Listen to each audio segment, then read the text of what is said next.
પરંતુ મને આ ભાષા પસંદ નથી. નહીં થશે તો હું આ કરી નાખી ધમકી નહીં ચાલે. ધમકી નહીં આપતા.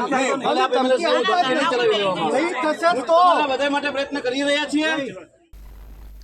બનાસકાંઠા જિલ્લાના સુપ્રસિદ્ધ અંબાજીમાં શ્રી 51 શક્તિપીઠ પરિક્રમા મહોત્સવ શરૂ થાય તે પહેલા જ ડિમોલિશનના અસરગ્રસ્તોનો વિવાદ વધુ વકર્યો છે અને કોંગ્રેસ ડેલિગેશન તેમને મળવા પહોંચ્યું હતું. તે સમયે વ્યવસ્થાની બાહેંધરી આપવા પહોંચેલા જિલ્લા પોલીસ વડા અને ધારાસભ્ય કાંતિ ખરાડી વચ્ચે તીખી બોલાચાલી થઈ હતી.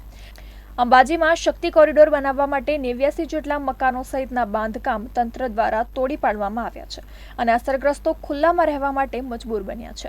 ત્યારે કોંગ્રેસ ડેલિગેશન આ અસરગ્રસ્તોની મુલાકાત માટે પહોંચ્યું હતું અને અસરગ્રસ્તો સાથે સાંસદ ગેનીબેન ઠાકોર, ધારાસભ્ય જિગ્નેશ મેવાણી, ધારાસભ્ય કાંતિ ખરાડી તેમજ લાલજી દેસાઈ સહિતના નેતાઓએ વાતચીત કરી હતી. જ્યારે જિલ્લા પોલીસ વડા પણ અહીં પહોંચ્યા હતા. તેમણે તમામ અસરગ્રસ્તો માટે વૈકલ્પિક વ્યવસ્થા કરવાની અને પીએમ આવાસ યોજના હેઠળ મકાન અપાવવાની બાહેંધરી આપી હતી.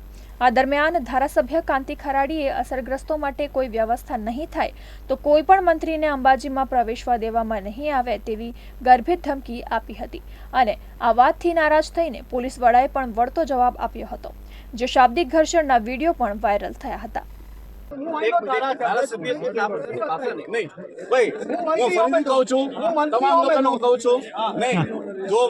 આપના માટે આવેલો છું, આપના સારા માટે બધા પ્રયત્ન કરું છું.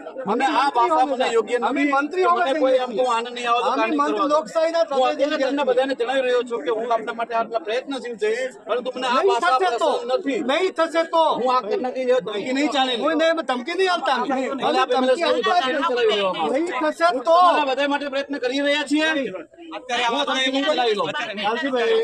આપને નહીં થાય તો આપણે કાલે ભાષા નહીં ચાલે. હું આ શાંતિથી બેઠા છે અને પછી એસપી બેઠા જ આવીને ધમકી આમ કરી અમે ધારાસભ્ય ધમકી તો પછી હું મારી રીતે હું કાર્યવાહી કરીશ. કેને ના આવવા દે? કઈ છે કે વ્યવસ્થા કરાવશું. લોકશાહીના ઢબે બોલી રહ્યા છીએ. લોકશાહીને તમે ધમકી ન આપી શકો. વાત નથી કરતા. તમે ધમકી ન આપી શકો. તમે ધમકી ન આપી શકો. ભવિષ્યની વાત કરીએ છીએ. ભવિષ્યમાં બેઠા છીએ ને બધા.